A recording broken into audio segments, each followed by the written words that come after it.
Coming up on this week's show, Mario Maker comes to the N64.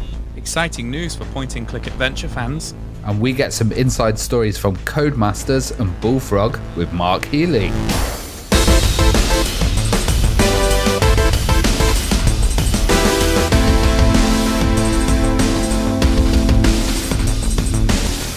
And the Retro Hour podcast is brought to you each and every week with our brilliant friends at Bitmap Books. Now, have you seen their latest volume, N64, a visual compendium, telling the story of the console that changed the gaming world and covering over 150 titles that defined the Nintendo 64. We'll tell you more about that in just a bit, but you can check it out and the rest of their retro gaming collection at bitmapbooks.com.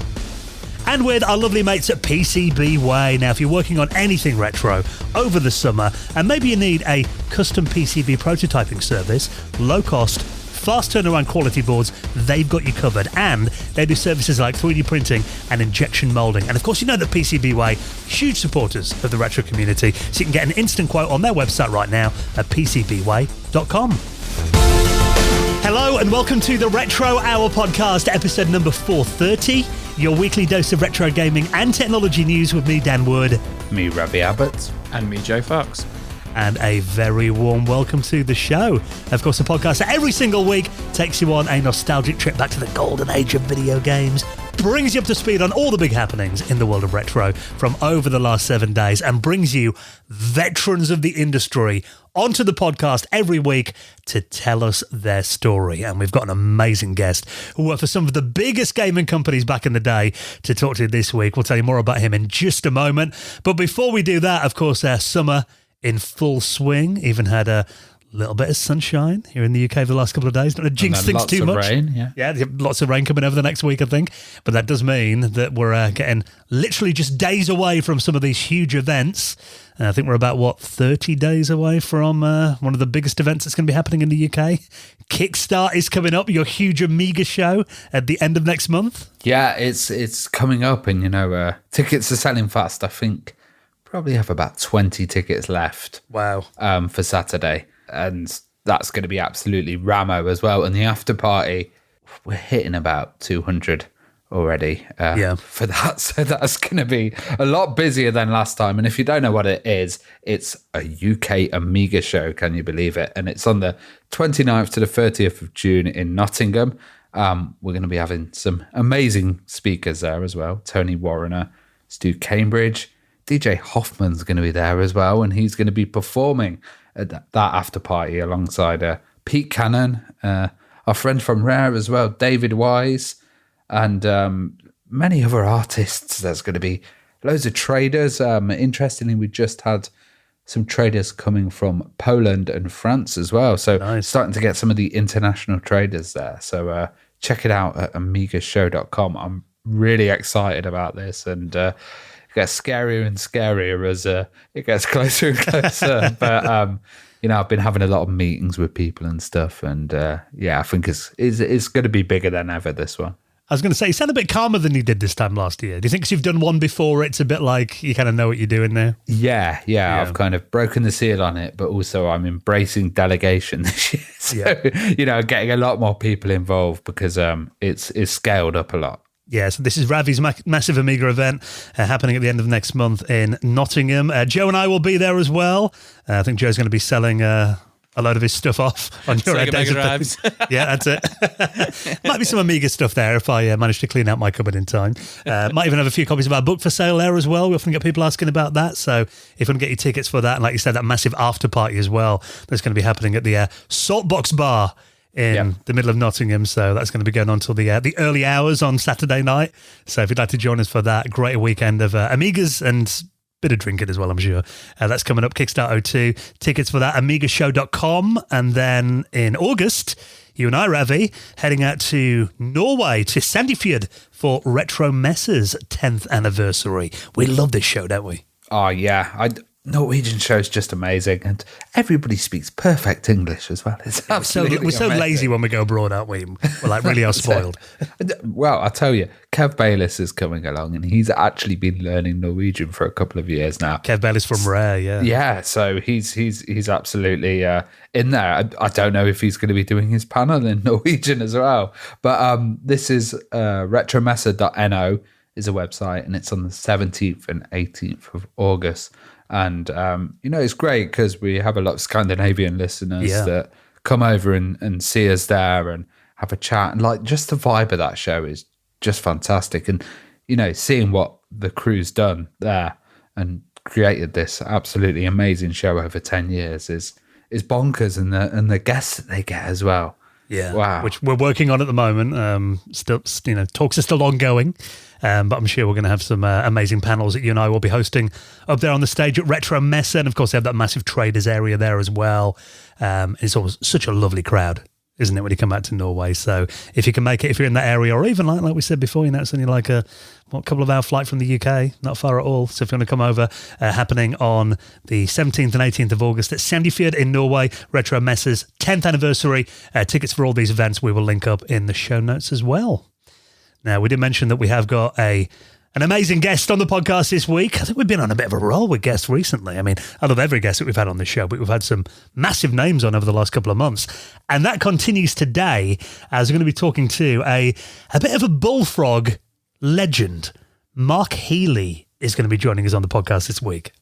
I love Bullfrog. I think it's one of the coolest companies.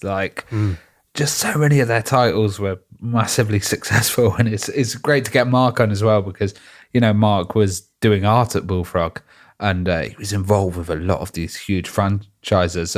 He actually did Theme Park on the SNES and on the Mega Drive as well, which is really interesting because it has quite a unique look compared to the Amiga version and PC version as well, a total different look. And we kind of hear about his story, his history of how he got into video games, but also working through other companies like Codemasters as well.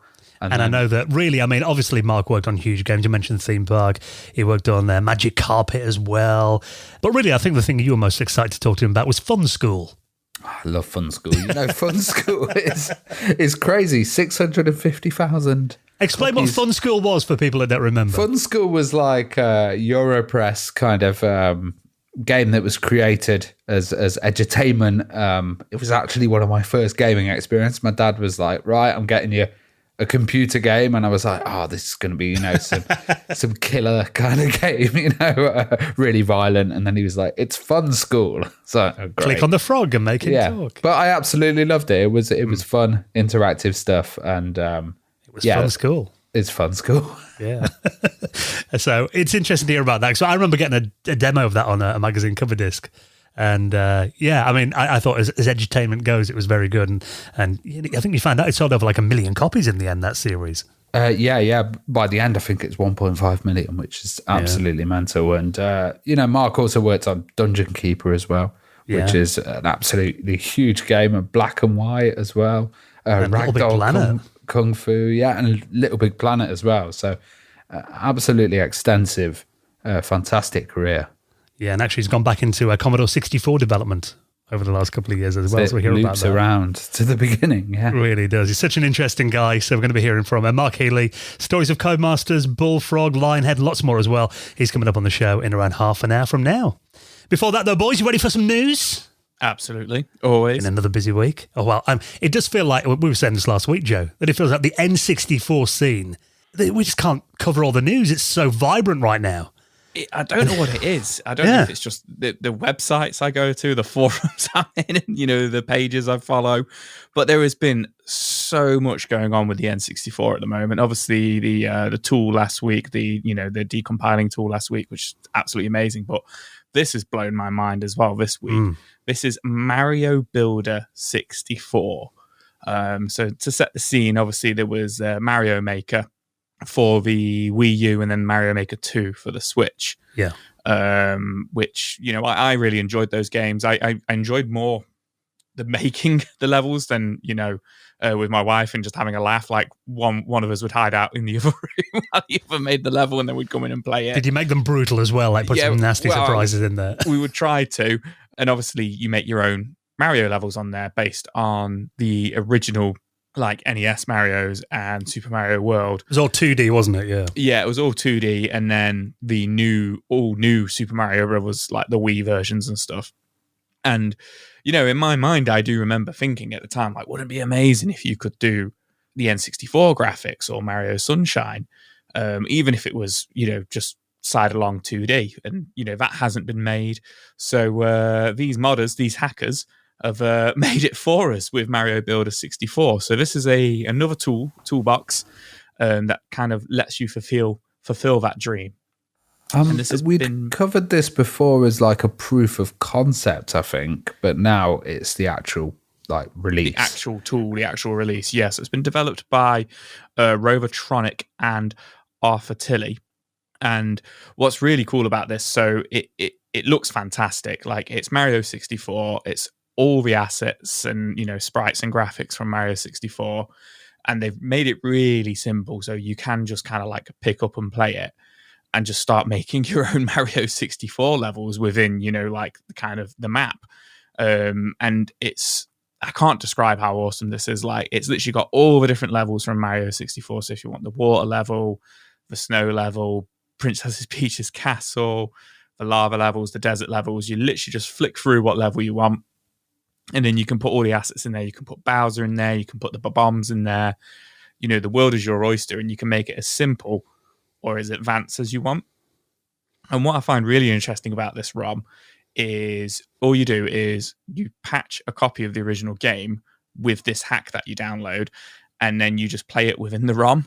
And you can play it on emulation, or you can actually play it on original hardware. It says, I'm not too sure how that works. Yeah, you need an EverDrive to do that. Fair enough, but I'm not too I guess would you do that on the actual N64 controller? Yeah, I think you'd do it. Yeah, or just as you're playing an N64 game, but you'd patch the ROM basically before and then load the ROM up in the EverDrive. And I think the way that they've done this is they've done it to avoid legal problems, because they could say like we're just using the assets that are already in the game. We're not providing any. We're just putting it in a new format, or we're like coding it so it works in a different way. Because I'm sure Nintendo will be like, what? Well, anything you do like this with Nintendo assets, obviously you've got to be very, very careful about that, haven't you? To make sure there's none of Nintendo's assets in there. And it looks like there have been. I mean, as we always say, it's not always a guarantee. Nintendo's lawyers can be a little bit vigilant, shall we say. But yeah, I mean, it looks really straightforward. I mean, the setting it up is basically the bit that takes a little bit of work, but you basically need the patcher, then you need the original Super Mario 64 ROM. Obviously, they haven't linked that up anywhere. Play a backup of your original, they do say. And then you need an emulator that supports virtual SD card emulation. So there is one available at the moment called a Parallel Launcher. And if you want to play an original hardware, you'll need, again, an EverDrive or a flash card that supports SD cards. So stuff like the 64 drive or the EverDrive 64 or the Summer Kart 64 as well. And then basically you just patch your original ROM and then load it up as if it was a game and go ahead and make your own levels. I can imagine there's going to be some limits in here. So there's not going to be like, you can put 1,000 sprites and like, you can't fill the whole space with it and do it infinitely huge map. They might have like, right, you can do this many in this amount of space just because of the hardware, From what I can see, the maps are only as big as the original Mario 64 maps were. Yeah. So like kind of contained in that big circular space, but they have like 10 stories to them. So like 10 levels, because obviously a lot of the Mario 64 levels were essentially a floating island. If you were to kind of get the camera and zoom out, you couldn't do that in the game, but like in mods and stuff like that. And it's the same concept, and you pick what level you're building on. And if you want to build land or water or sand, etc. But it does seem strange that Nintendo haven't already done this. Yeah, like a 3D version of Mario Maker. Yeah, like for two modders to have done this and done such a fantastic job of it, just using old assets. And I love the menus where they've drawn like the Goombas and the stars and stuff like themselves. I think that looks fantastic. Could it be applied to other games, so like GoldenEye Maker or something like that. That would be really cool. I couldn't see why not. Mario Kart Maker would be good. Imagine making your own circuits. Yeah, I can't see why they couldn't do that, to be honest. That's a good idea there, Ravi. Bubsy Maker. Bubsy 3D Maker. I'm all right. One thing I love about this as well, though, is like the original Mario Makers, you can actually play the levels that other people have made. Yep. So they're hosting these online. There's a couple of places you can go. There's a Discord server where you can download them from, or a place called Level Share Square. It's basically like a homebrew community of different, Mario Builder communities where you can download. They're called MB64 files. So basically you can download that and, put it on your SD card or load it in your emulator and access levels that other people have made, which I think that to me, when I was playing Mario Maker, that was one of the main things I did. Weirdly, I mean, I made a few maps of my own, but mainly it was just playing other people's in the community. Yeah, mine were never as good as some of those crazy community maps. And, oh, God, the difficulty level was really high on some of them. Yeah, so lots of fun. And basically, if you've been playing Mario 64 for like 25 odd years, it kind of breathes new life into the game as well, which I think is very cool. So that is available now. If you want to check that out, I will link that in this week's show notes. Thank you for VectorFunk on Discord, Eamon, for providing that. Yeah, we do have a little section in our Discord, which I think you can join via our new website. Is the button back on there now? Yes, Discord's at the bottom. Yeah, nice. Yeah, we do have a little redesign to our website this week, thanks to Ravi. So if you want to join our Discord community, there is a link on there. Click through, and we do have a section for news. So if you spot anything during the week and you think, the lads might want to talk about that, pop it in there. We'd appreciate that. As did Beast British. He submitted this story into our Discord, and I'm very pleased that he did, because this completely passed me by, but it turns out this is something that is so up my street. It is ridiculous. Now, this is a new game that's coming out. They're saying the Kickstarter is going to launch later this year, and they're hoping it's going to have a 2025 release. This is called Cronila's Mansion. Now, this is a spiritual successor to Maniac Mansion. And how good does this look? I love the vibes of this, like real 80s, like tech noir horror vibes, and kind of like also like an anime style to the clips. Yeah. The trailer launched this week. As you said, the Kickstarter hasn't launched yet, just says later, summer 2024. But yeah, man, this looks absolutely fantastic. This is being developed by Stranus, I think you say it, who are a Spanish developer. The music in the trailer as well sounds absolutely fantastic. So I really, really hope that is in the game. But yeah, it's based on, like you say, popular Scum system, like Maniac Mansion, etc. I'm terrible at these games, but this might draw me in to back and play. I'm not too sure what the storyline is. Maybe very similar to Maniac Mansion, kind of haunted mansion horror. Yeah, it looks like that, doesn't it? Yeah. Looks like there's a killer going around with like a ram skull mask on, murdering people. And you play as like a cool looking, maybe teenaged kind of leather jacket looking guy. But a Teen Wolf kind of vibe going on there. Yeah, Teen Wolf kind of vibe kind of going on. Yeah, it looks very much like Maniac Mansion, even though that wasn't a title that I played that much, so I'm not that nostalgic for it. I understand its importance, script utility for Maniac Mansion, and its roots. But it's something that I played point and clicks a lot later on than that. Did you play much Maniac Mansion? No, I mean, I think Monkey Island was the first kind of one that I really got into, point and click adventures. Again, that kind of feels like we did a podcast a while ago, didn't we? Of kind of gaps in our gaming history. It does kind of feel like I should play Maniac Mansion through. Maybe we should do that. Yeah, that would be good, because it is classic, and maybe this could be like a modern take on it, and we could check that out as well. Well, it does feel like that genre's had which I'm very pleased about, because I did love point and click adventures. Pretty much anything after Monkey Island. I love Loom back in the day. Monkey Island 2, played that. Simon the Sorcerer, Curse of Enchantia, all of those games. I loved Thimbleweed Park as well, which was another one. Yeah. Yeah, Ron Gilbert did in recent years, didn't he? Thimbleweed Park, the guy that made Monkey Island. And of course, we had Return to Monkey Island as well a couple of years ago. So it's kind of feel like, point and clicks are kind of making a bit of a comeback recently as well. So the interesting thing about this is that they're going to be releasing this on a load of different systems as well. Apparently, there's going to be a version for the NES, the Super Nintendo, the Game Boy Color, the Game Boy Advance, the Switch, the PC. And then if you click on the trailer, like you said, it only launched about a week ago. There's not so many comments on it yet. But the top comment on there, someone said, it's interesting to see how many platforms this will be distributed on. It would be nice to see this on the Amiga as well. And they've replied saying that they've got several pending systems, MS-DOS, Commodore 64, even Sega, but the Amiga will be one of the first that we try. So it sounds like it could be on even more systems, maybe Mega Drive, Amiga 500.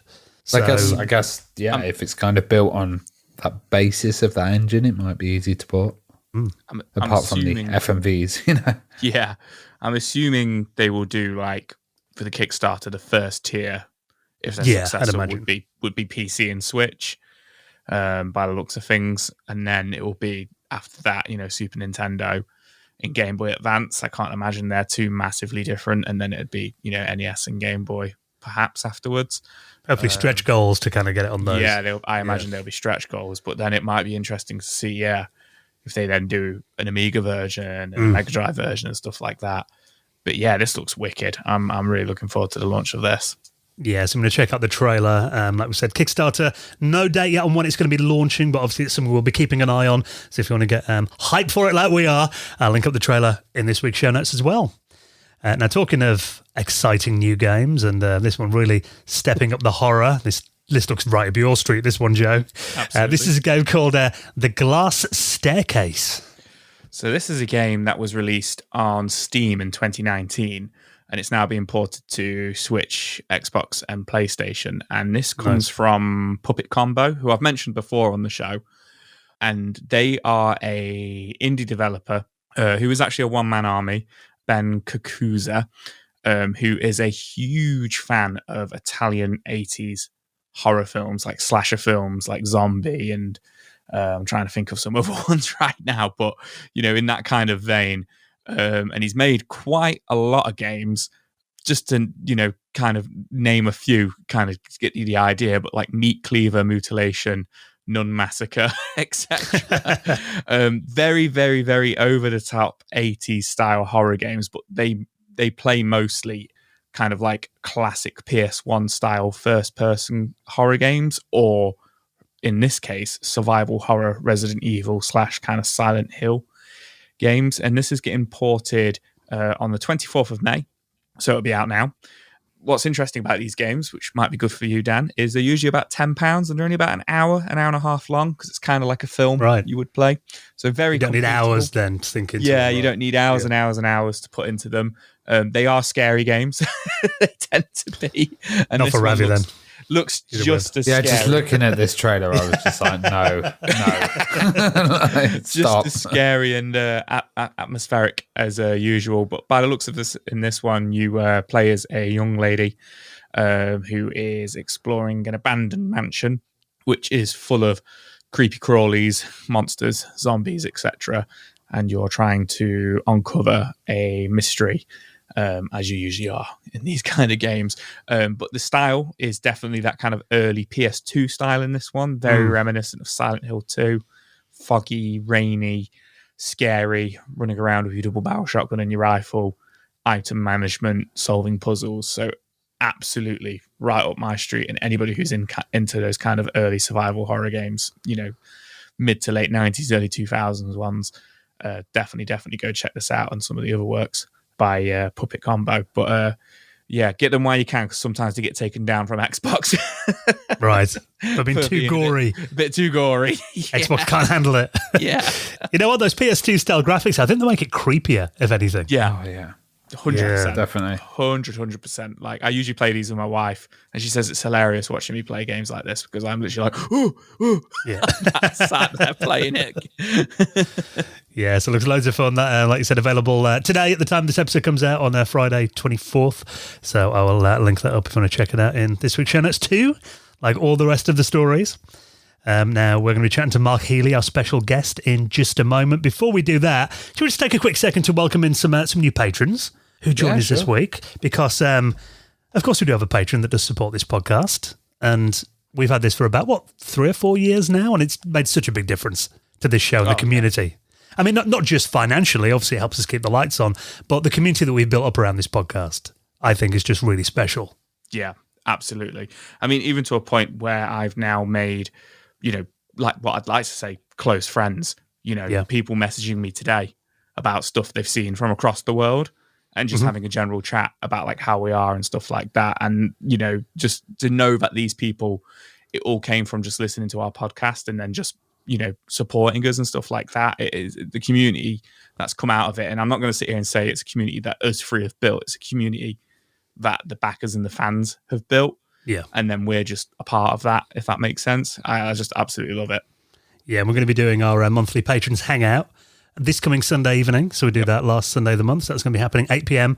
This Sunday, UK time, for a couple of hours. So we just basically all get together, massive Zoom call. We all just geek out, loads of fun, very chilled out. Some of us have a few drinks. If you'd like to join us for that. If you've heard us talking about it before and you're thinking, I've always fancied joining one of those, if you join our Patreon now, you'll get a link to that. All patrons are welcome this coming Sunday evening. Also, we do a bonus podcast called The Retro Hour After Hours, of which the latest episode is our top 5 tech-related movies. Yeah, I love doing that episode. And also just want to point out that there's a free episode that you can listen to. If you want to hear an example of it, just go to the website and click at the top and it'll say bonus after hours episode. And that's about Amiga games we still play as well. So you can listen to the full episode there. And then how many extras do we have for that? I think it's 42. Yeah, 42 as well. So yeah, if you enjoy that, then you'll enjoy these others. Yeah, and of course, the main reason for supporting the podcast on Patreon is just to make sure that we can keep bringing it out every week. It covers all our costs and everything as well. So we hugely appreciate your support. And of course, everyone that joins us on Patreon does get a special mention in the most prestigious high score table in the world of retro gaming, and that is the Retro Hour Hall of Fame. Hall of Fame! And let's induct our latest members. A massive thank you to Alexander Benstang, Nick Barron, Simon, and Carls, who all joined us over the last week. We massively appreciate your support, and if you'd like to join our wonderful community of patrons, all the details to sign up are at theretrohour.com. Right, then a few more news stories to chat about before we hop into our interview with Mark Healey. And Tetris is something else that's been making the headlines over the last year or so quite a lot. Obviously, we got the Tetris docudrama that I know we all enjoyed. And then we have the stories about, all these kids that are breaking world records on Tetris as well. We've had, reboots of Tetris, like Tetris 99 on the Switch. Tetris, it just seems to be the game that is unstoppable. And I love seeing it when people actually do hack classic versions of Tetris to do previously unheard of things on them. Yeah, like this on the NES Tetris. I know why you saved this story to later in this show, because it is so complex. It is quite a technical one, so that's why we're going to sit back and let Ravi explain it. Yeah. I'm going to try and decipher it for you guys. So it's the NES version of Tetris, and as you said, a player hit that kill screen, and it was like international news. It took 34 years to actually get to that. But since that's happened, a lot of people have done it and kind of recreated it. It's like once one thing happens and suddenly it becomes easy. It's, quite strange. But what people have been doing now is they've kind of hit that kill screen and they've realized that they can manipulate the memory and add some codes into Tetris that basically enable it to, it would roll over, but it would crash sometimes. I think it got to level 150 and it generally started to fall apart, didn't it? Because it couldn't keep up with the speed. Yeah, and, it would be trying to read memory from different places, and it would read memory from the RAM, and there was a lot of, garbage in the RAM, garbage code that was put in there, and that would cause it to crash. Well, amazingly, using the Famicom, there's an extra port in there. Joe probably knows about this. There's an expansion port, which is used for other controllers, as the Famicom has the controllers actually built in. Yeah. So they've worked out now, using that other controller, you can do sequences, and that will then put some code into the RAM. Can I explain what you have to do as well? Yeah, you can explain the sequence. Well, this is, so basically you've got the two hardwired controllers, and then you have a third and fourth controller plugged into the external controller ports, and apparently you've got to hold up on the third controller and right, left, and down on the fourth controller. So you've got to do all that at the same time. Yes. While fiddling with the left and right on the directional input as well, apparently. But then that doesn't have enough space to add the bare metal code in, basically. So what you're doing is you're then going into the scoreboard and you're enabling it to have more code, more symbols and combinations in there by basically doing a bit of kind of code injecting into the board by typing brackets and commas and stuff like this, which then opens up the RAM to accept even more code. So then you can kind of start hacking it further. It's quite complicated, but basically you're modifying the game to make it, in this instance, crash less, but there may be more things that you can do in future. Now, my thinking of this is somebody's going to get like a Raspberry Pi that you could just hook up to that port and just blast a load of code at it that's going to do it all in one. And this will probably be used in like competitions, or if people want to just continually playing forever and ever and ever and see how far they get, or increase it to some kind of mad level. Because at the moment they've been able to stop it crashing, but there's a lot of kind of things that they could do possibly in future. So the upside of this is once you've done that, the game doesn't crash anymore, and you can continue playing it longer than was previously playable before it crashed at level 150. But I mean, you did mention there about competitions, and that was one thing I was wondering. So I thought, well, how's that going to change competitive Tetris? And would it even be allowed, or would that technically be thought of as like because I know cheats are not normally allowed in like competitive. Yeah, I'm not sure. I don't know if they have it on the original NES as well, and they're like, right, you can only use this, and someone turns up with a Famicom, and they're like, no, you've got to stick to the same hardware. I'm not quite sure. It's very interesting though. To me, it's like when people used to do like SQL or PHP injections and stuff, and put code into places it shouldn't be. And also stuff like, you always have these exploits, like in the Toy Story, I think it was the Game Boy game, or the PlayStation games as well, where you're kind of creating another mode or something.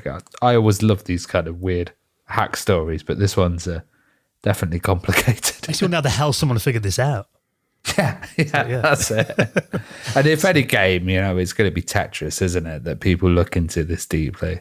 Yeah, there's some genius hackers who are wasting all their talents on Tetris, but probably for the best. So, very impressive. So if you want to check that out, I'll link that up in the show notes too.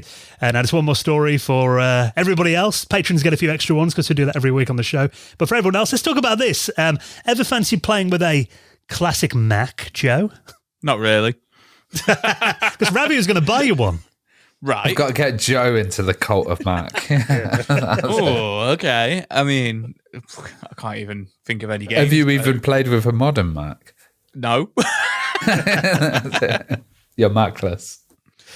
Well, if you ever fancied learning a bit about the history of the Apple operating system, which I think I played with my first Mac when I was about 7 years old at my auntie's print shop. I think I've told that story before. She used to run like a branch of Pronto Print, they were called, and they had like one of the, I think the Macs that you probably got in your room behind you, Ravi, one of the old all-in-one kind of 128K I've Macs. got a 512K next to me, yeah. Yeah, and it was, I remember using a mouse for it on the first time, and it's always been a machine that's been like a very user-friendly computer. I've got mostly Macs these days, and I've got, since then I've obviously used Power Macs and stuff at college and university.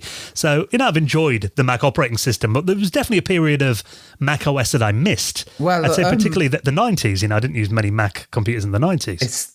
It's the OS that's changed the most architectures, I think. It's gone from 68K, and then it went on to PowerPC, and then it's gone on to it went on to Intel and 86K, and now it's gone on to ARM. So it's like had a big journey, and there's been so many different versions. And then of course you've had a next step as well, which was when they kicked Steve Jobs out, and then the next OS was kind of built, and then that went into what was OS X. So it's got a huge history of operating system releases, actually. Now, there is obviously emulators that you can run if you want to run classic Mac operating systems. I remember using, I'm trying to think of one, the Amiga Shapeshifter. Yes. I used to run that back in the day. I might still have it installed on my Amiga 4000. But there is now, if you ever want to run these classic Mac operating systems and basically get a look of what the Mac OS was like from version 1.0, System 1.0, back in 1984, all the way up to Mac OS 9.2. So these are really all of the classic Mac versions, including, like you did mention, Next Step in there as well. Really the development of, the Mac up until Mac OS and Next Step kind of merged with Mac OS 10. There's a really simple way that is literally just point and click to get these running on this awesome website called Infinite Mac. Yeah, it's really cool because each one has a different selection of machines. So, you're not going to own a Nextcube. It's going to be quite a hard thing to get. But if you want to run it on there, you can. And you can check all the different varieties of Mac as well. They've got the Quadras in there, the Mac 2s. I've also got the G3 period of Macs. And then you can load up a few extras. So they have stuff like the Infinite HD disk, which already has a load of software installed on there. And it works so well. I love these kind of operating systems in browsers. It's mad to think that we can do that now and just have it so quickly done. Like, one thing I absolutely love is you can add a CD-ROM from a URL, and you can probably, or you can use an ISO. So you could probably get stuff from archive.org that's all out there, old Mac software. Load it up, get Mist on there or something, and experience it even if you haven't got the hardware. And I think that's awesome because, like you said, it goes really up to the Power Mac G3, the blue and white model. So from the original Macs, there's a good 15 years worth of computers and operating systems that you can explore there.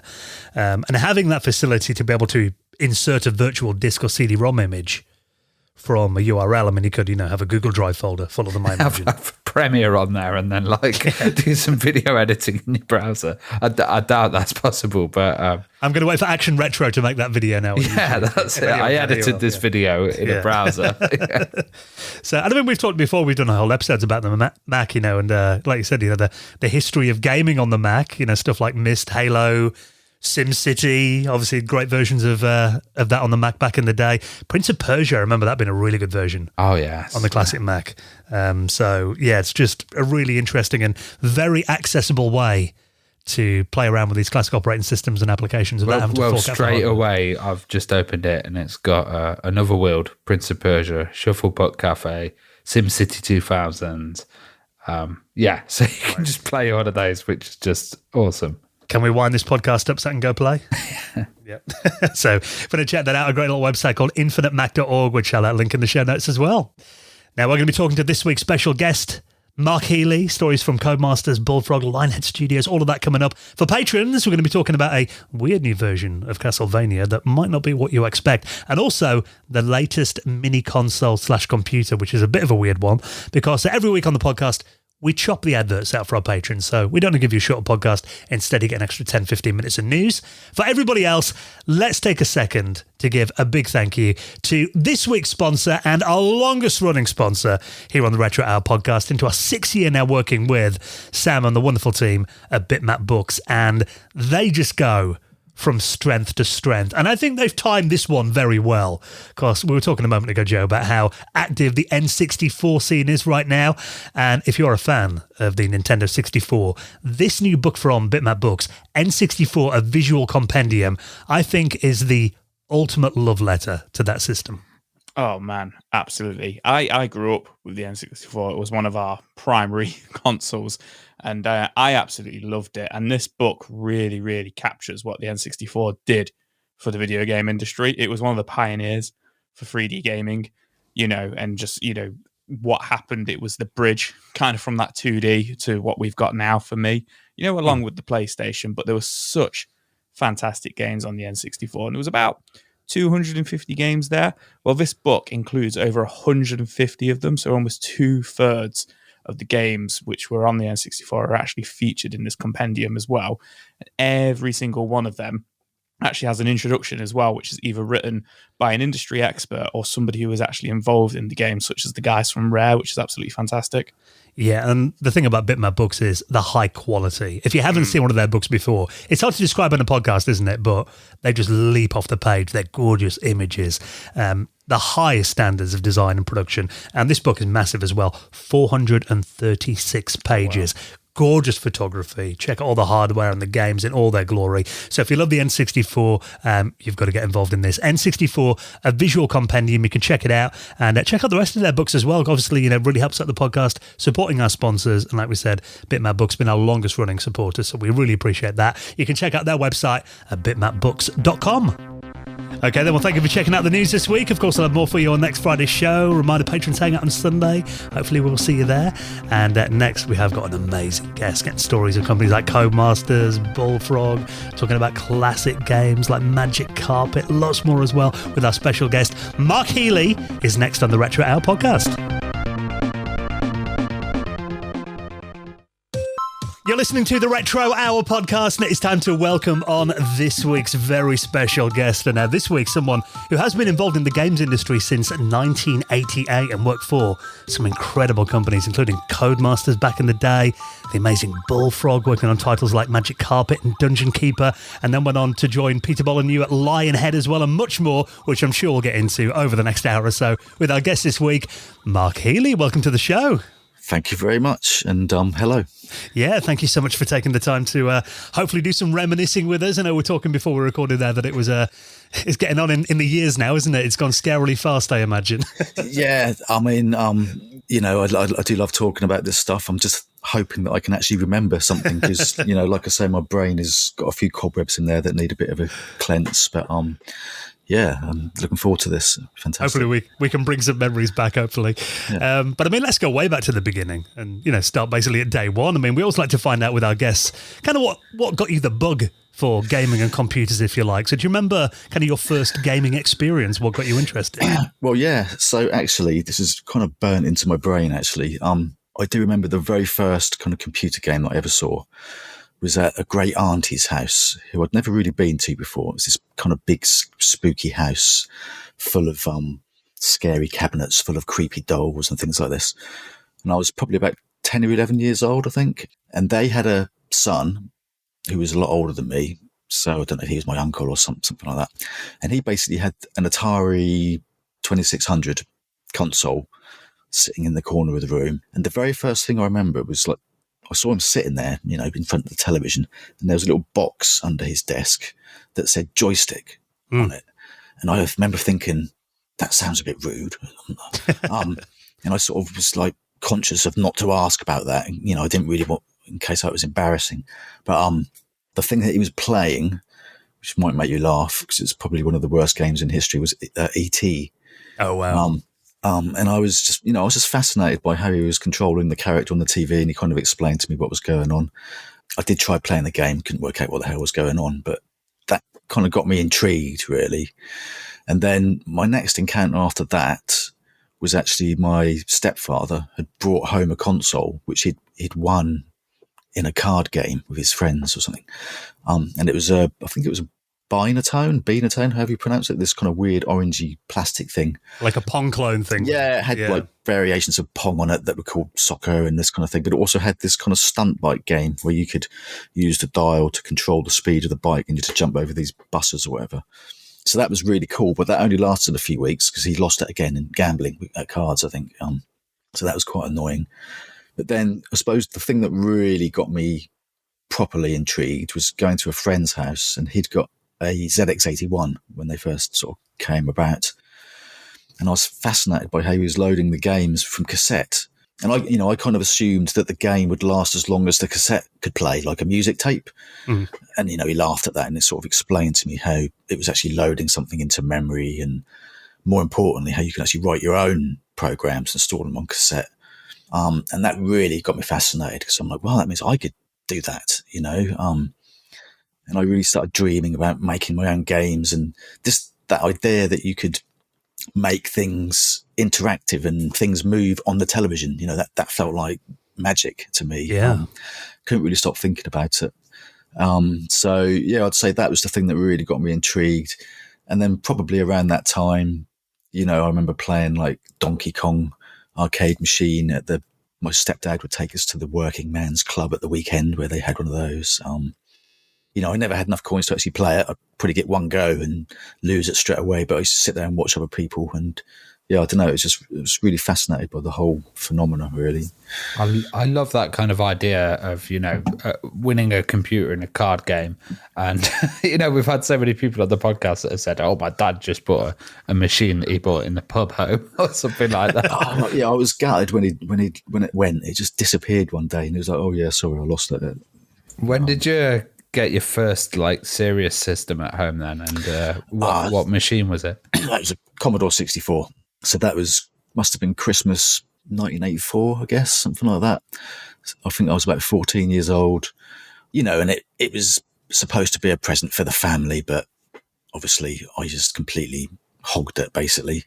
And I think the only games that I got with it were a game called Centropods by Rabbit Software, which was a sort of Centipede kind of rip-off, and another game called Armageddon by very early Ocean Software, which was essentially a missile command thing.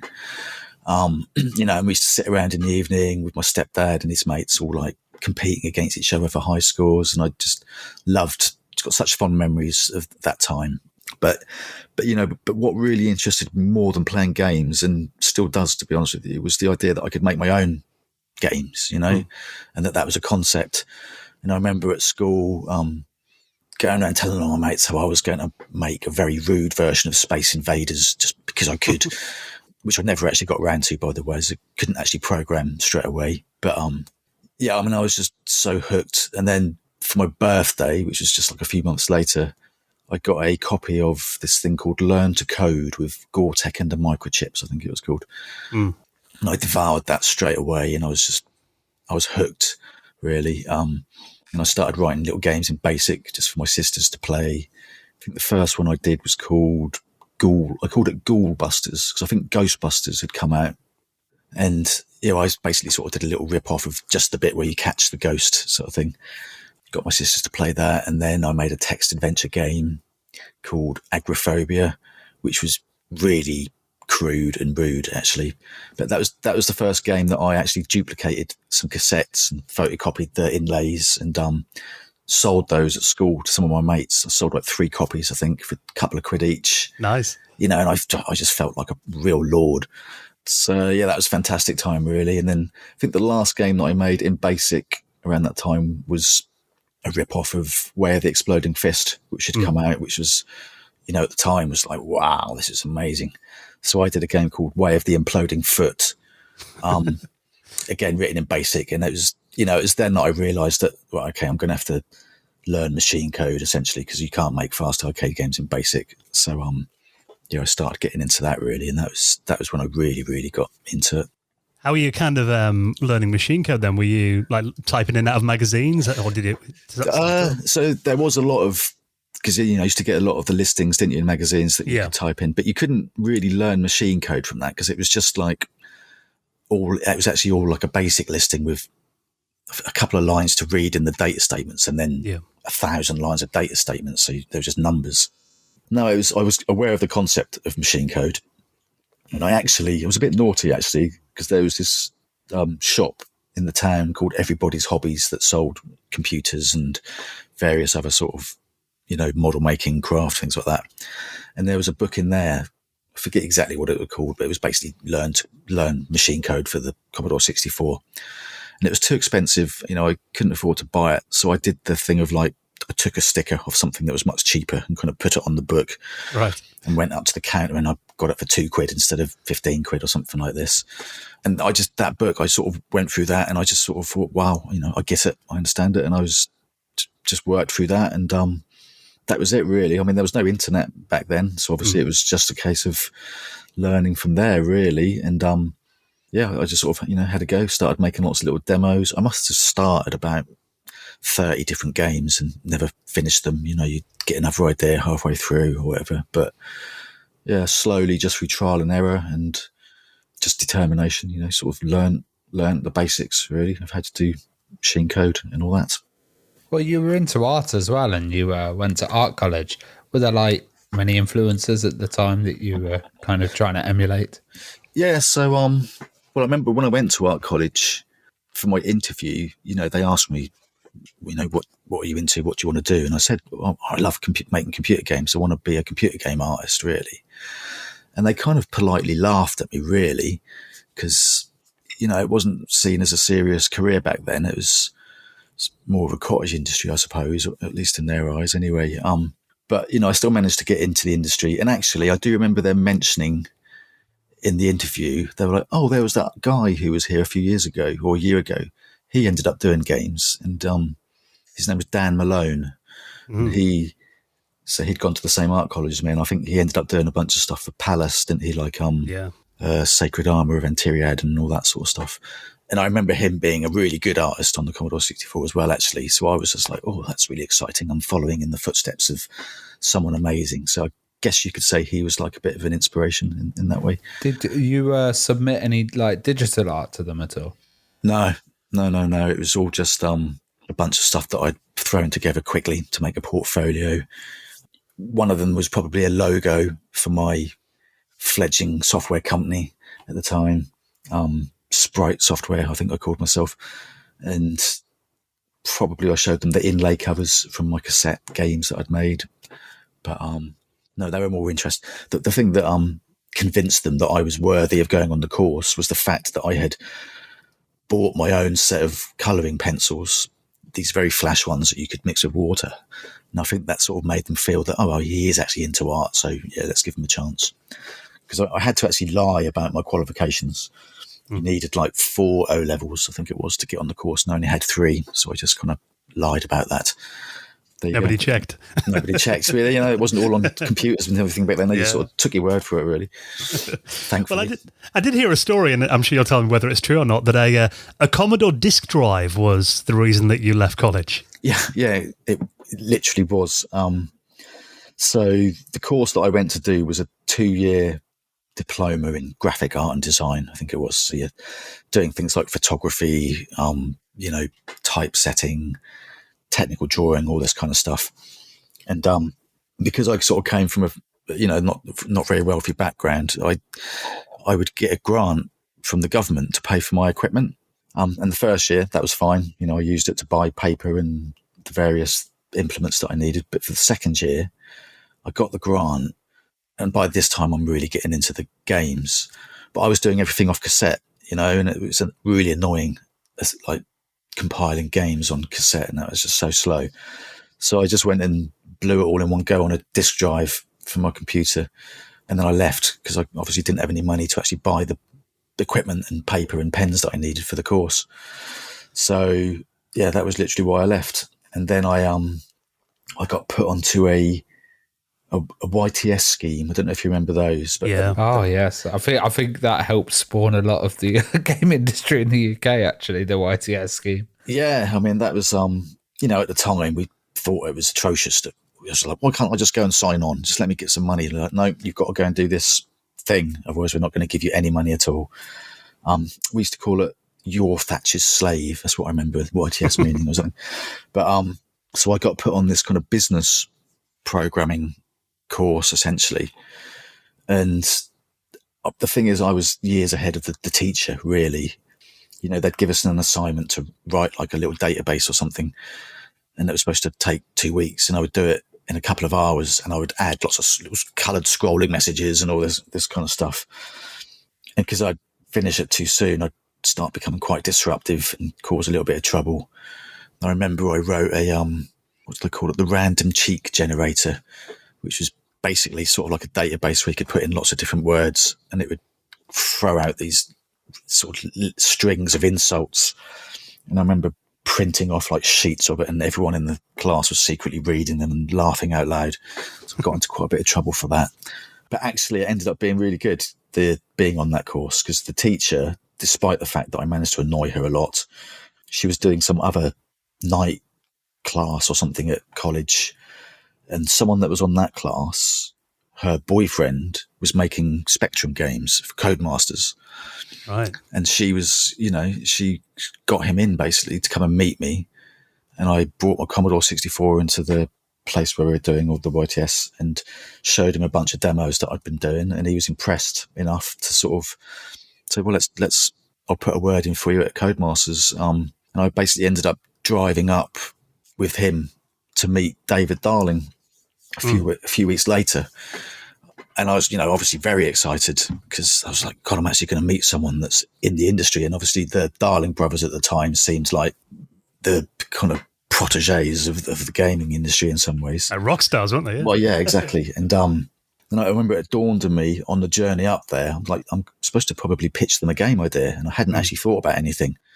So I had to just make something up on the spot, literally in the journey up there. And I came up with this idea called Celestial Garbage Collector, which was basically, like a Defender with trash.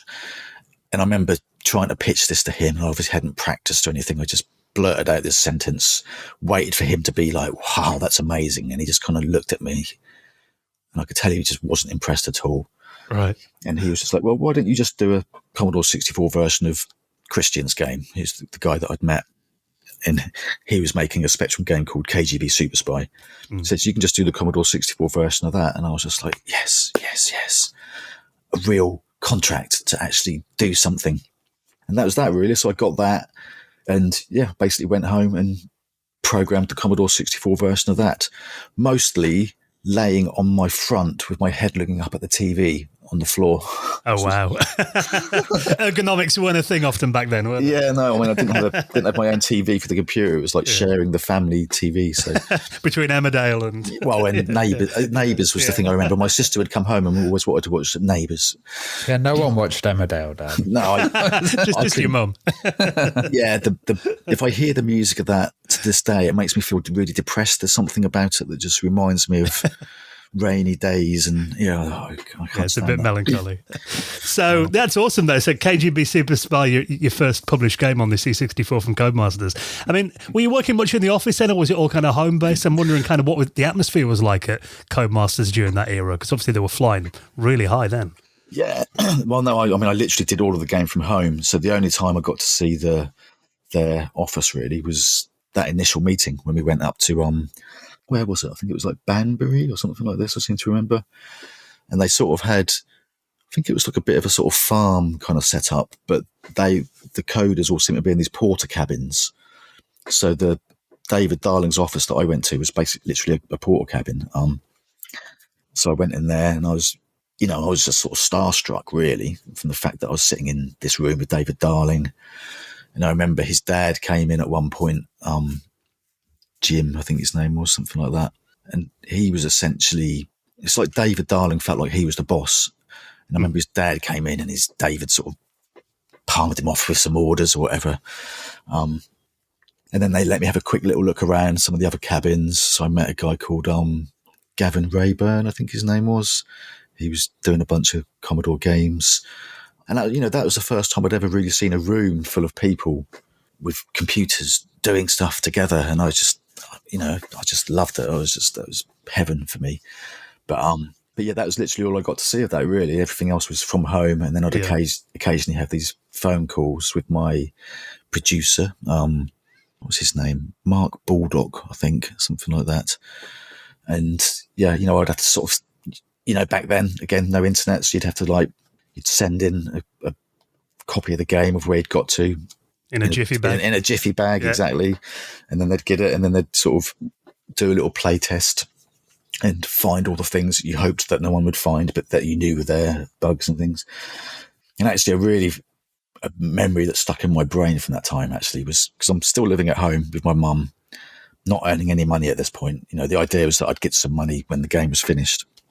My mum was starting to sort of nag me for rent and a bit of keep, because we weren't a wealthy family anyway.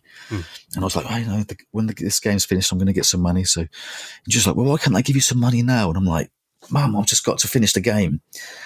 And I remember they'd phoned me up and I was speaking to this Mark Bulldog girl, I think it was, and she just came and ripped the phone off me and just started really giving it to this guy on the end of the phone, like, can't you send him some money? I've got to pay for his food, blah, blah, blah. And I was like, Mum, you're going to bloody ruin it for me.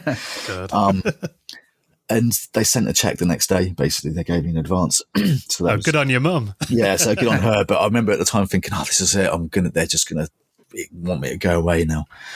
So that was quite a funny moment. But well, you worked on the educational series Fun School as well for Europress, and Fun School was massively popular. Like, you know, it performed really well, and it was quite high end. Like some of the interfaces on there and some of the graphics were really good for edutainment. Yeah, I mean that was so how that kind of came about was after I'd done the Codemasters game. You know, I'd become good friends with Christian Pennicate, his name was, the guy that did the Spectrum version. And he put me in touch with the people from Europress, that's what it was. He says, look, you know, you can do these games, these mini games for this company. It's easy money. And I was like, yeah, great. Okay, I can do those. And I think the Atari ST and possibly Amiga versions already kind of existed. So it was literally a case of like do the conversions of these things onto the Commodore. And it was great because it was a real chance to sort of blast through and learn a bunch of, it was like my apprenticeship, if you like, of programming the Commodore 64 properly after the KGB Super Spy. And I remember thinking I'd really made it because I was getting paid like £150 per mini game. And there was like 6 mini games on a actual disc, I think. So I'm like, you know, it was taking me about 2 or 3 days to make a game. So I'm getting 150 quid every few days. And I was just like, man, I'm raking it in, you know. But that was only later that I discovered that the guy that had been doing the Spectrum versions was charging that per hour. Oh, wow. So he was obviously a much better businessman than me. And we actually ended up all sort of banding together. And that was the sort of first company that I was part of, really. We had this sort of cooperative. And we were all making, that started off with us all making the Fun School games. It's mad when I look at it because the stats, it's saying, you know, 650,000 copies were sold of. Yeah, that's cool. Well, yeah, exactly. I mean, obviously they made a good profit on the Commodore 64 versions there for sure. But I was happy just to sort of have my foot in the door really at the time. And then by the time we sort of formed that company together, that, you know, we were charging them a bit proper money really. And I actually just moved into doing graphics then as well because I'd obviously had the art background, do graphics easily, and, you know, programming was a bit more of a headache. So that was nice and easy for me. I just did all the graphics for it eventually. And that was really nice. We ended up doing quite a lot of different stuff, actually, not just for Europress, but we did, we did another game for Europress called Lombard RAC Rally or something. It's like a sort of licensed 3D racing game. I remember I had to do lots of trees and things for that. And we had a scanner in the office and I scanned them all out of this book and just sort of touched them up. And towards the end of the project, they found out that I'd done that. So we had to go through every single tree, find it in the book, and then I had to change it so it didn't look like the one in the book, essentially. And we did some other stuff for like Ocean. We did Sleepwalker, which was like a sort of comic relief game. I did that. Yeah, I remember that game. It was a pack-in on the Amiga, that game, I remember. You did the 64 version, is that right? I did the graphics for it, yeah. And the programming was a guy called Chris Walsh, actually. He was brilliant. And that had a lot of promo, like you said, with comic relief at the time and a lot of hype.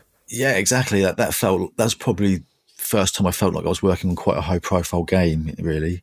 And Hook we did for them as well. That was similar sort of prestige, I suppose. I think we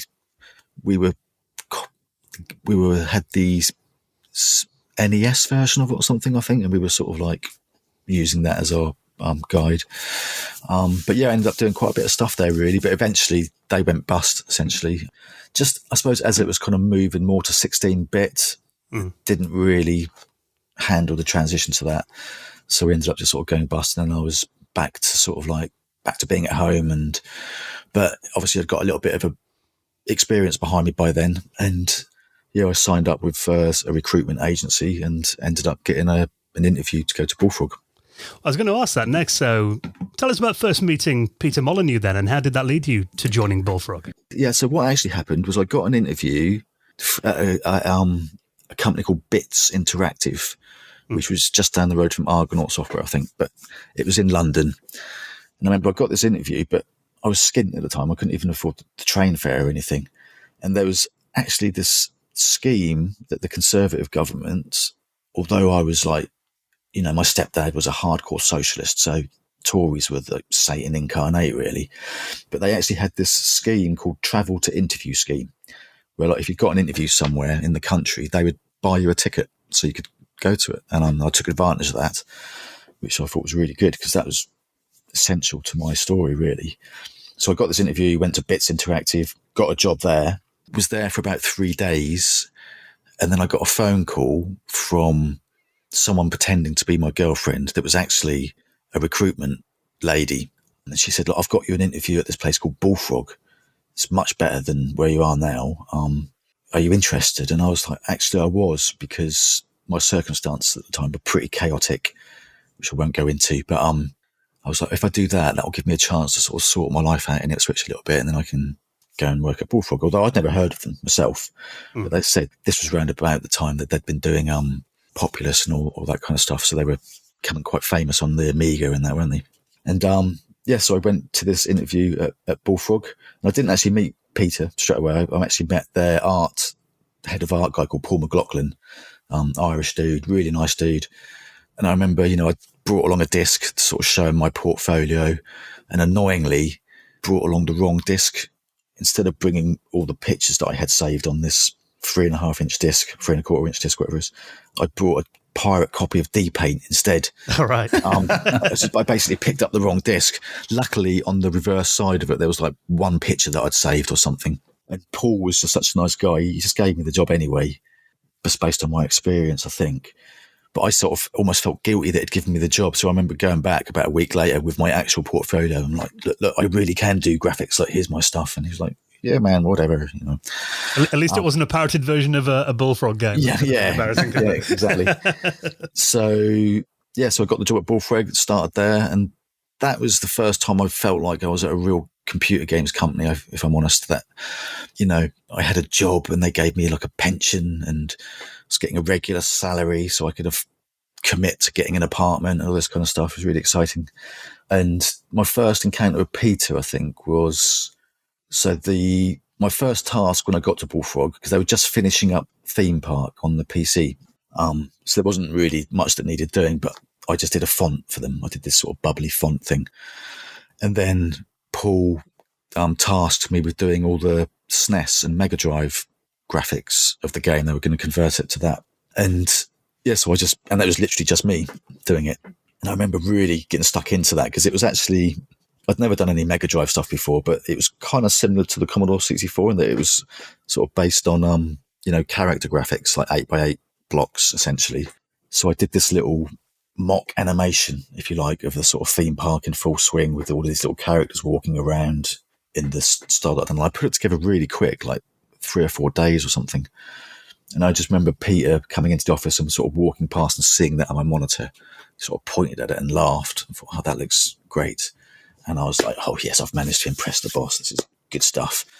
That was kind of it, really. So I suppose that was probably the first time he noticed me. And Sale just did those graphics really quickly, and I did a pretty good job of that, I'd say, because it's one of these things where, like, the PC thing had been done, so I knew what the game was, and I had my Commodore 64 experience, so I could sort of tailor it towards something that suited those sort of size blocks and things. So it kind of gave it its own look that was obviously inspired by the PC version, but it was, I would argue, it was almost felt like it was a little bit more together, if you know what I mean, consistent, whereas the PC one had a bunch of different artists on it.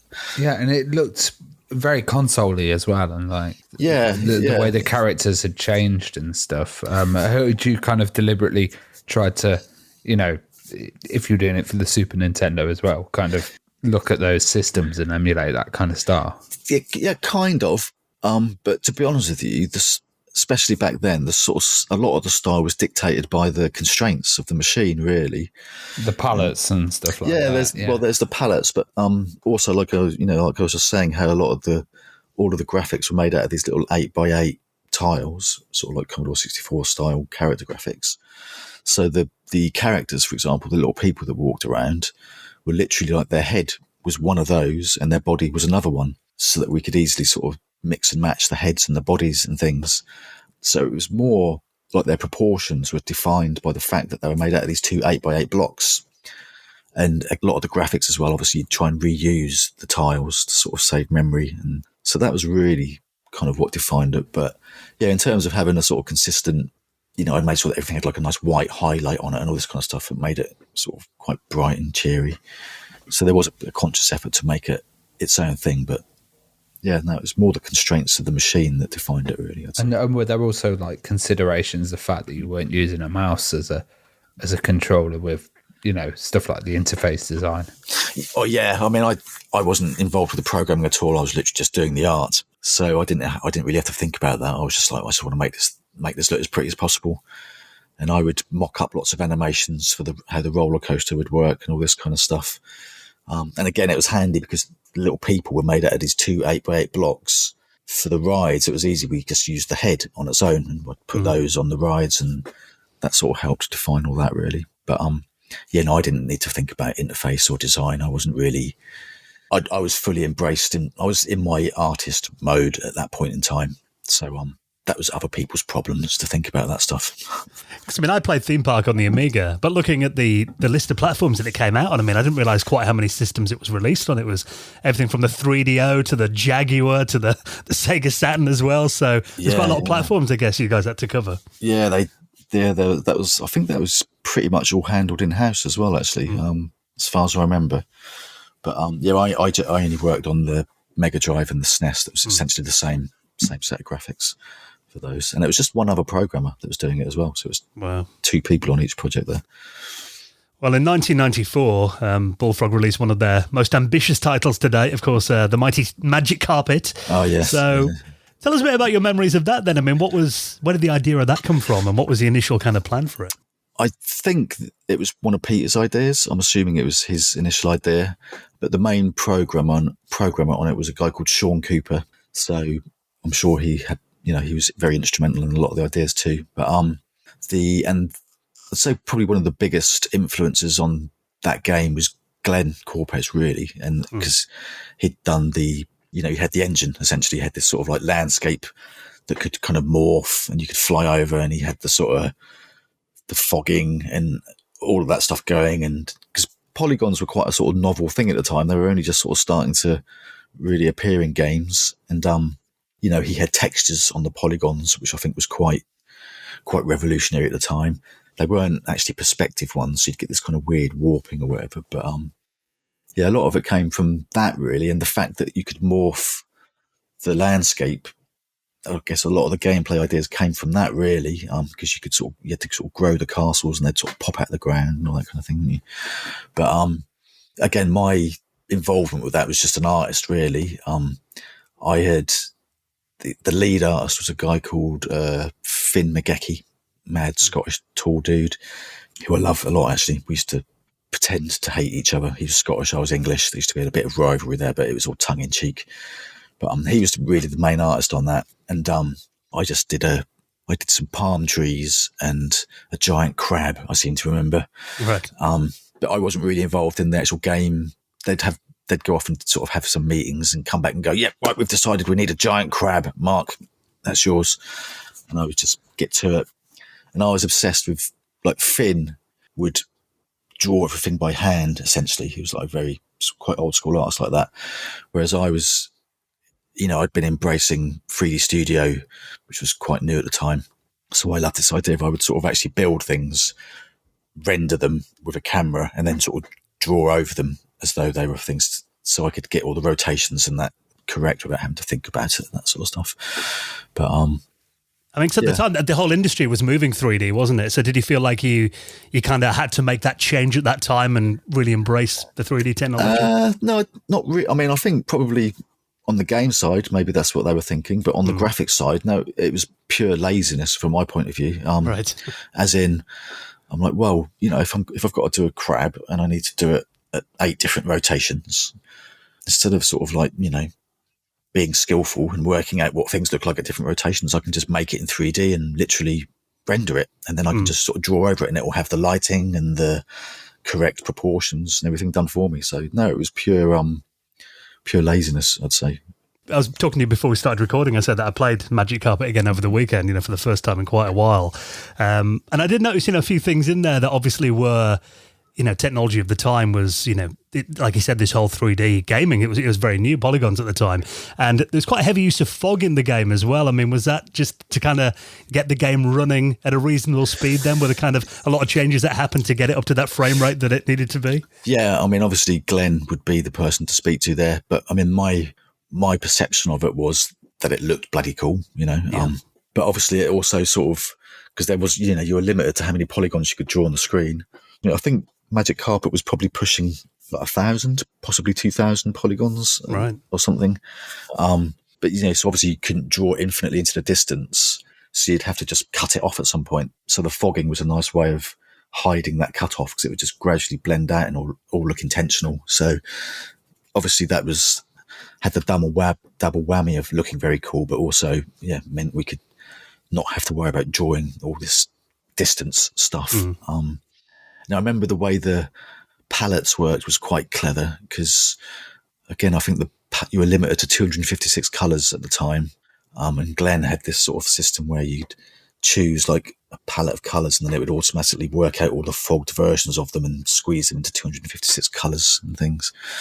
So, there was a lot of quite clever stuff going on there. Glenn was he was the office genius at the time, I would argue.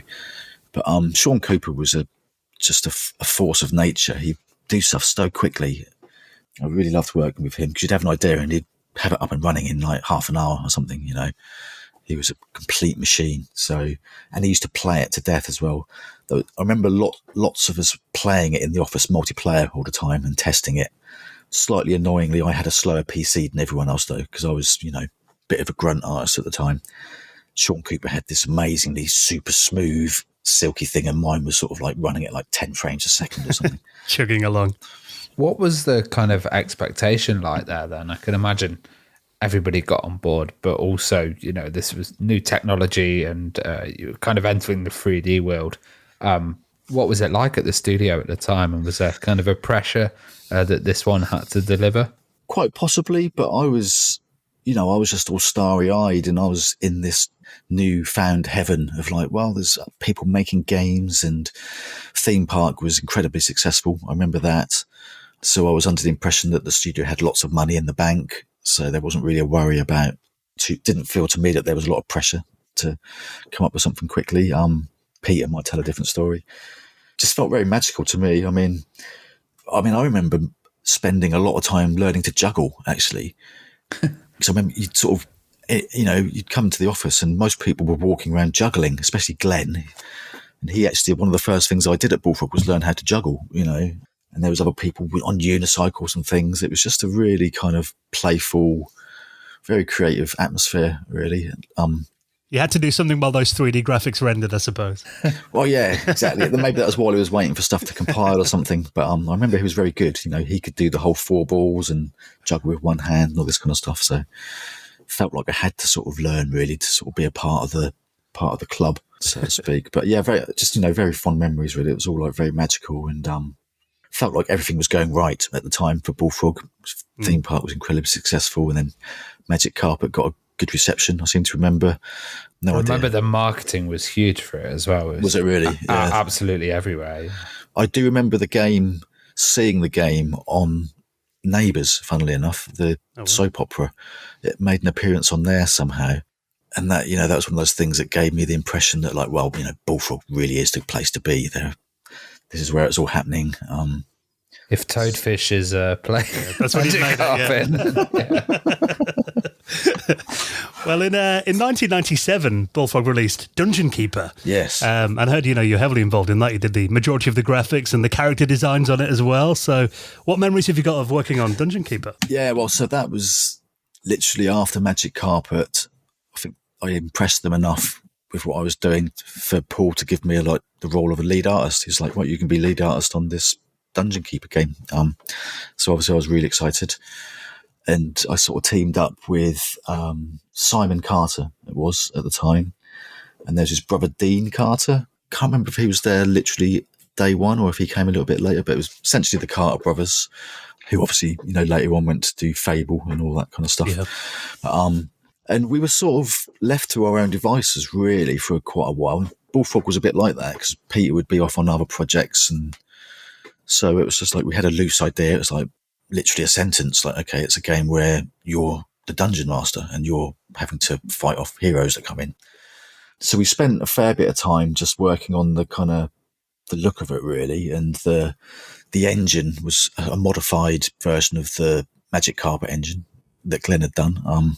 Because the Magic Carpet engine was literally like a sort of height field with the points raising up, whereas Dungeon Keeper, you could have the actual proper blocks to make walls that were vertical and all this sort of stuff. So I just sort of got to town, went to task really of designing a bunch of creatures, and I had this plan of like, right, I'm going to, again, using 3D Studio, I'm going to model a human body with all the muscles, but without the skin. So I remember looking at lots of anatomy books and doing all the muscles and things. And I sort of thought I could just reuse those and pull them about for different proportions to make all the creatures' bodies essentially and get these really nice defined kind of muscles and things. So I spent a fair bit of time doing that. And then Simon was doing some cool lighting stuff. For quite a long time, it was just the sort of an engine that you could sort of roam around and shoot fireballs, and that would be really cool, watching a fireball go down a corridor. And I remember rendering literally everything in that, actually. All of the textures for the walls, even if it was just like a brick texture, I would build the bricks in 3D Studio and then render them so I could get like a nice sort of 3D looking version of them. And that worked really well in the game. So although it was a 2D texture, it kind of ended up looking a bit like a more complex 3D model than it really was. So yeah, for quite a long time, we were just doing that really. But the actual game design itself was really... There wasn't one. It was a bit muddy. We were just sort of more focused on the making it look cool than anything else, really. And then something happened. So I can't remember. I think Bullfrog had probably been bought by EA by then, and Peter was kind of not around very much. I think he was off. He'd been given the task of having to sort of be some executive within EA, which he absolutely hated. Something happened. Blah, blah, blah, I don't know what, but essentially Peter got banned from the office. Oh, wow. Which sounds really odd, but I guess they decided that he was going to leave at this point or something. So he wasn't allowed to come into the office anymore, but Dungeon Keeper was just like a year, maybe 2 years into development or something. And I think he took it upon himself to sort of say, well, I'm going to finish this Dungeon Keeper game. So we actually, there's only literally about 3 or 4 of us, we moved to Peter's house essentially, and we worked from his house for the whole rest of the development. And it was only then that the design really happened because Peter was fully on it. And he kind of went back to scratch really. He sort of did this like 2D little test bed from above that got the basics of the game working. And then we sort of imposed that onto this 3D engine that we had. And that's when the proper game development started happening, I suppose. But I was literally the only artist for a long time on that project, sitting at Peter's house. Paul McLaughlin ended up doing the very cool map kind of screen where you're looking through the window, but literally everything else I kind of did really. I think there was a guy called Darren Thomas, Welsh guy, who did some of the intro. Another friend of mine did like a samurai character or something like that. But yeah, I probably did about 90% of the graphics for that. Well, the Horned Reaper as well, Horny, was interesting character. What was the inspiration for his design? That, believe it or not, that was actually based on an old girlfriend of mine, who kind of had in my head anyway, that was what her smile looked like.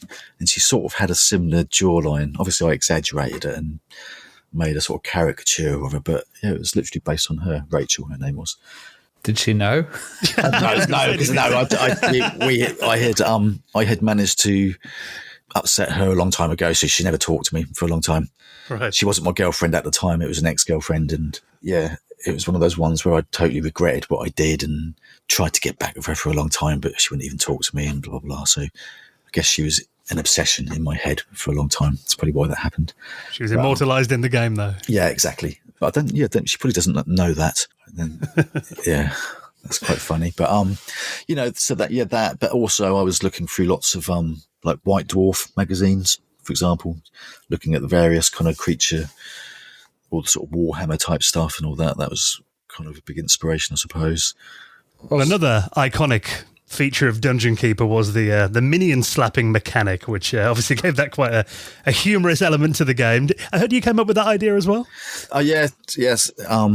Yes, I can claim fame to that one. The actual idea of having a hand itself was Peter, I think.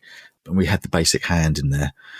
And I would often sort of mock, because I think I used to use D-Paint a lot of the time, and you could sort of create animations in there, or Deluxe Animate, I think it was called.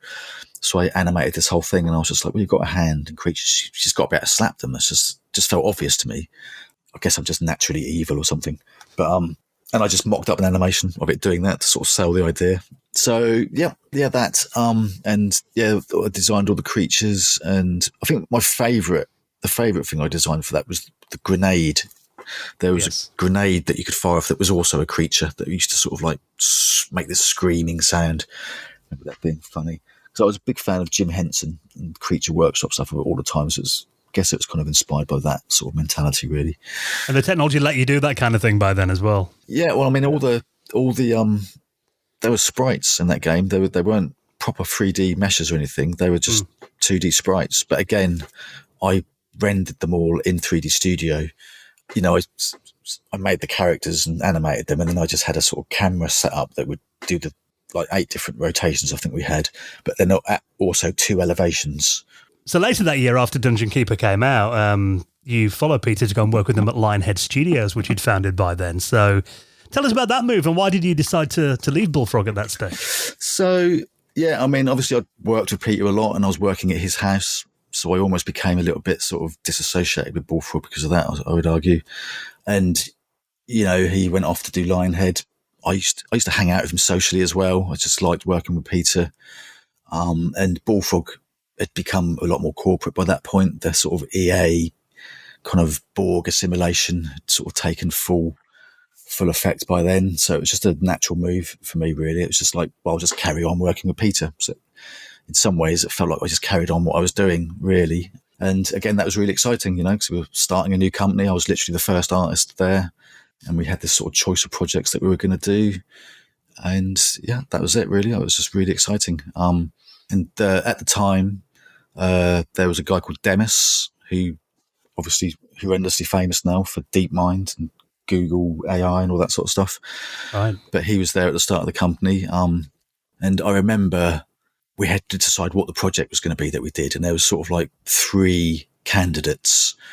There was, you know, what became Black and White, which was kind of sold as Tamagotchi on steroids to me, which really excited me. And then there was this other game which Demis had come up with, which I think was called Legacy or something like this. It was a sort of more of a kind of businessy type epic strategy game or something. And then something else that I forget. And we sort of voted on it. And we voted on the Tamagotchi on steroids game, which I think probably upset Demis at the time. So he left about a month later, I think, went off to do his stuff. But yeah, we got stuck into Tamagotchi on steroids, essentially. And that was really exciting. It was like, oh, we can use slapping again. You know, if you've got a pet creature, you've got to be able to slap it, surely.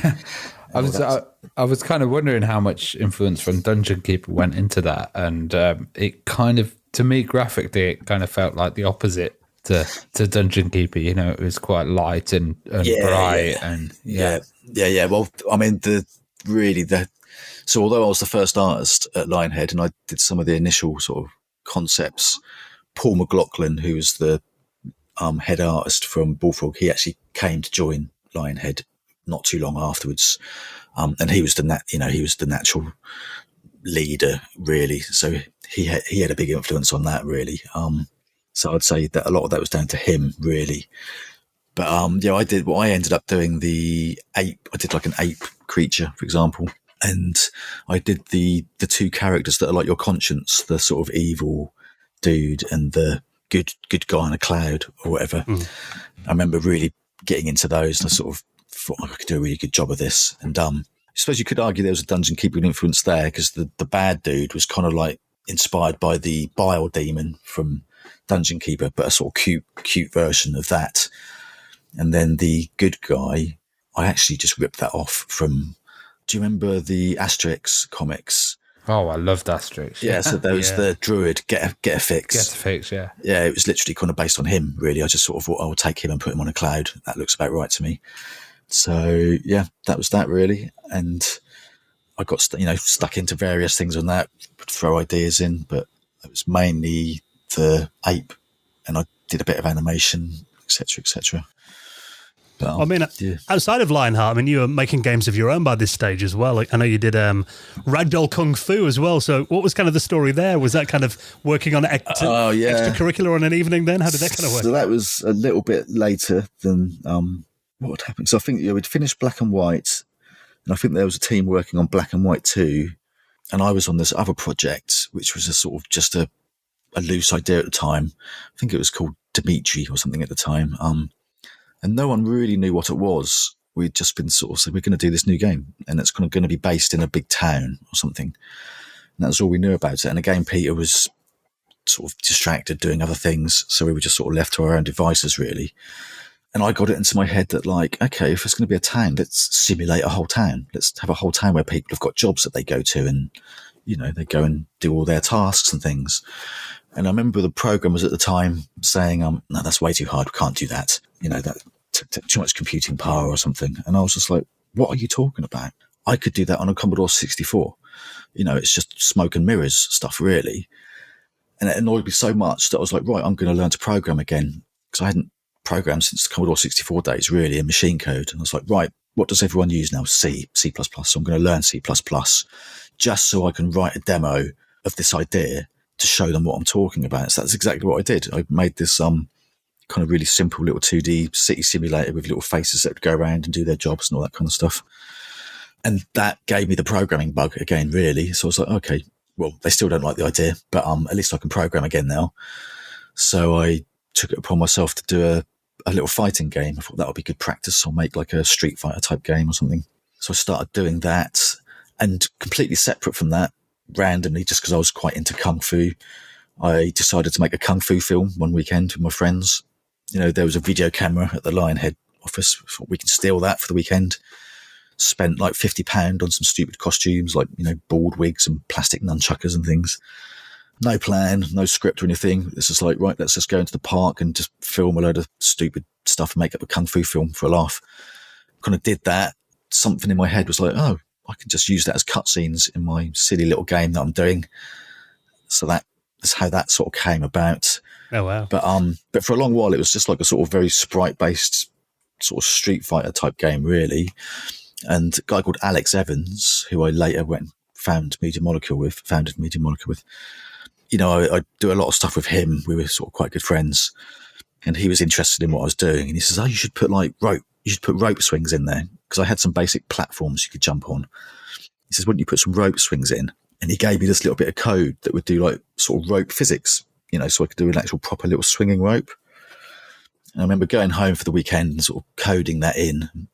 And the first thing I did was I had this bit of rope that was attached to my mouse, and I could drop it on the floor. And there's a rope that's made out of segments, you've got to imagine. So it's not like infinite curves. It's just sort of actually like a bunch of connected rods, really. And I sort of dropped it on the floor, and it just happened to fall in something that looked a bit like a stickman shape. And that I was just like, hold on, I could make the characters out of this rope physics. That'd be amazing. Because then they'd have all these like physical type movements, and I wouldn't even have to animate them. You could literally just sort of, grab the bits of rope to move these ragdolls around, essentially. And that felt like a real sort of little eureka moment for me. I got genuinely excited. I was like, that should be quite a fresh idea for a game. So I just, did that basically. It became that. Then randomly, someone posted a video of it on the Lionhead website or something at the time. And I got into quite a bit of trouble for that, because lots of people sort of suddenly thought that was going to be a next Bullfrog game or something. I was like, shit, no, that's just my personal project. But luckily someone saw that, a guy called Jonathan Blow, who used to run a thing called the Experimental Games Workshop at GDC. So he wrote to me and invited me to GDC. I didn't even know what that was at the time. I'd never been before. To show my game in the Experimental Games Workshop. So I was like, awesome. Okay, I'm going to go to GDC. It's the first time I'd ever been to America. So I rocked up there thinking it was going to be like a small room with like 10 people in it or something, and we just sort of show each other our crazy little ideas.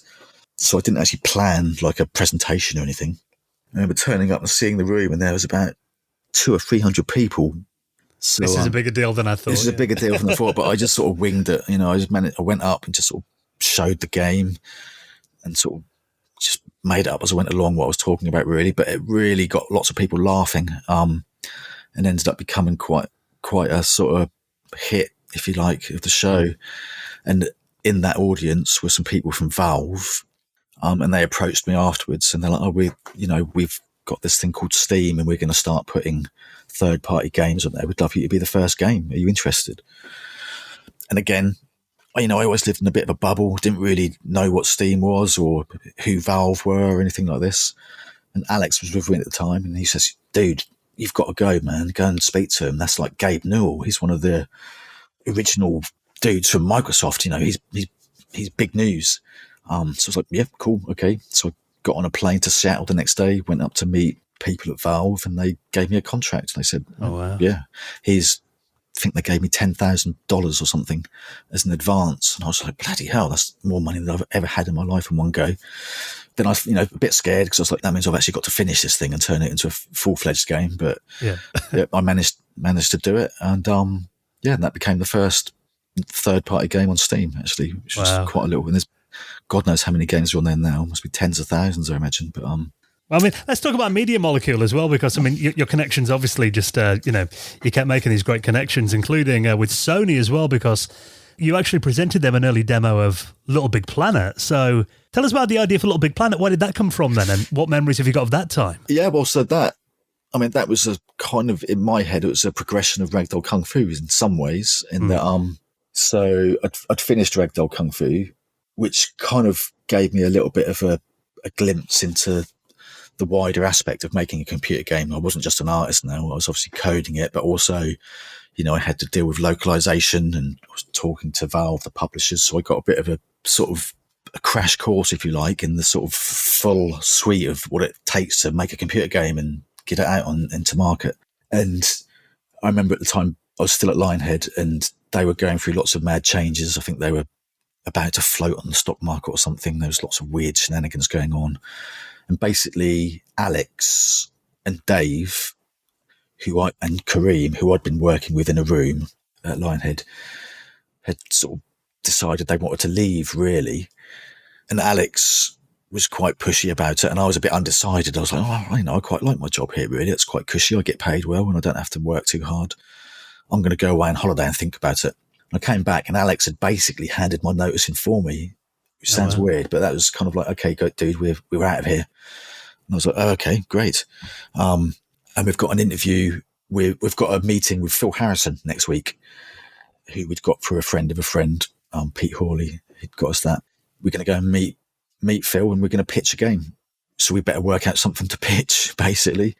So, from Ragdoll Kung Fu, the influence there, if you like, was the fact that you could design your own characters. People could sort of draw their own characters and put them in the game. Yeah. So there was this sense of like, well, people, and that was really popular within Ragdoll Kung Fu. So there was this sense of like, okay, something to do with user-generated content is an important part of this thing that we're going to pitch. And also the way that you could sort of perform with the characters. They're like puppets. That's kind of cool. But on a mouse, that was really clunky and actually a bit hard. If we're going to do a console game, we need the sort of like the DualShock or whatever it was called at the time, the 6-axis controller or something, I think. We need the equivalent of being able to do that kind of stuff, but more console friendly. So these were the kind of like the ideas. And then Dave Smith, he already had this like amazing physics engine that he was working on in his own time, which didn't have a character in it or anything. It was just, you could just make literally thousands of 2D shapes, and they would all just collapse and settle really nicely. And it's amazing. So it's like, let's use that somehow, but let's get a character in there that you can sort of perform with and stuff. And we went to watch Howl's Moving Castle, I seem to remember, which is a film that had come out at the time, Studio Ghibli thing, as a sort of, we thought that might be inspirational in some way. And we loved all the imagery in that. There was lots of like sort of gems and just lots of things. It was a very sort of rich, complex looking stuff. So that kind of fed into it a little bit. And basically Dave went away and made this demo with his 2D thing and put a character in there, and it was called the Yellowhead demo. Right. This cool little sort of 2D character with little stick arms that you could run around and grab objects, and that was the sort of demo that we went to the Phil Harrison meeting with. Basically, we injected we made it look a bit prettier, we made it look like it was on a bit of paper or something, and we were adamant that we weren't going to take a PowerPoint presentation, because we know that he must see millions of those and he probably hates them. So we did the whole presentation in this little sort of 2D game demo essentially, and he was suitably impressed. Also we sold the fact that we just done Ragdoll Kung Fu, so we know what we're doing, we know how to make games. Give us a chance, just give us some money for 6 months and we'll turn this demo into something that hopefully you'll fully fund. So I think they gave us like a couple of $100,000 or something to go off for 6 months and make a demo, and that became Little Big Planet essentially. Well, obviously, Little Big Planet went on to be a massive franchise, and I did read a couple of years ago that actually you kind of went back to roots and you were doing a version of Little Big Planet for the Commodore 64. What was kind of the deal there? Yeah, that was. I think I discovered this thing on the PC that was like a really cool development suite, if you like, for making Commodore 64 games, but on a PC. Because it was a real pain in the ass back in the day. You couldn't have the graphics and the code in memory at the same time. You'd have to compile it. And so this idea that I could have stuff on a PC and just really nicely program it. And I wanted to experience that and almost pretend that I was back in time and I had that back then, and it would make life a lot easier. And it was just like, I'll have a go at doing a sort of little Sackboy inspired kind of thing. I started off just by drawing some sprites, I think, and it sort of slowly became more and more of a thing. It was quite a while ago that I started that actually, and I haven't finished it and I haven't actually touched it for a little while, but I do intend to kind of at least wrap that up into some sort of little demo that I could share with people. But I was sort of, at one point I was doing quite a little bit on that because it was my sort of escape, if you like. It's like a time machine, it's like I could crank that up, put on some 80s music and just feel like I was back in the day on my Commodore 64, but with the ultimate development tool. It was really loved that. Well, fingers crossed you do get around to getting some time to finish that, Mark. It would be amazing. Yeah. I mean, I should do, because I actually put quite a bit of effort into it. So it would be a bit annoying to not share that. We'll keep an eye out for that, and if you do, we'll share it in the news. Awesome. Just one quick question then, Mark. I mean, what are you up to these days? I know you're still involved in the games industry. Yeah. So I stayed at Media Molecule for 17 years, I think it was, and I left last year finally. I sort of got to a point in my life where it was like, don't really like the sort of corporate life that had sort of become, really. And I just want to kind of do whatever I feel like, really. So I sort of decided I was going to go off and become an indie developer again, essentially. And that way I can just do whatever, can make up a game and not have to worry about whether it hits the right demographic and all that sort of stuff. I can be my own audience, if you like. So I've been slowly working on a personal project, essentially. That's a very left field, wacky indie game. But I'm also doing some freelance work to sort of bring in a little bit of money, which is great because it's forcing me to learn a bunch of stuff that I need to learn, sort of Unity and Blender and all these, getting my hands really dirty, doing all that stuff again. So, there's the freelance stuff that I'm doing for a project, which is looking really cool. I shouldn't really talk about that because I haven't asked permission, but that's looking really cool.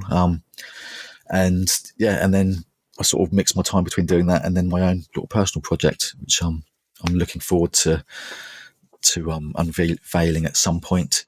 But it's quite early days on that. I'm sort of still experimenting a lot. I've kind of got a rough idea of what I want to do with it, and it is actually inspired by a really old Atari 2600 game, which I won't mention because that'll give away the idea. But it's kind of like a modern take on that game. And the actual game itself is not amazing, but the title of it is brilliant. And I'm just like, would make a fantastic game these days. So that's what I'm doing. Oh, well, Mark, it's amazing to hear that the passion still burns strong. Yeah, I still love it. Still got that same sort of, childish excitement that I had back in the day, really. I just love making stuff on the computer. Love it. Well, listen, thank you so much for reminiscing with us this week. It's been amazing to hear some of your stories, and we look forward to seeing your new projects when they come out. Brilliant. Thanks for your time, and thanks for letting me indulge in the past.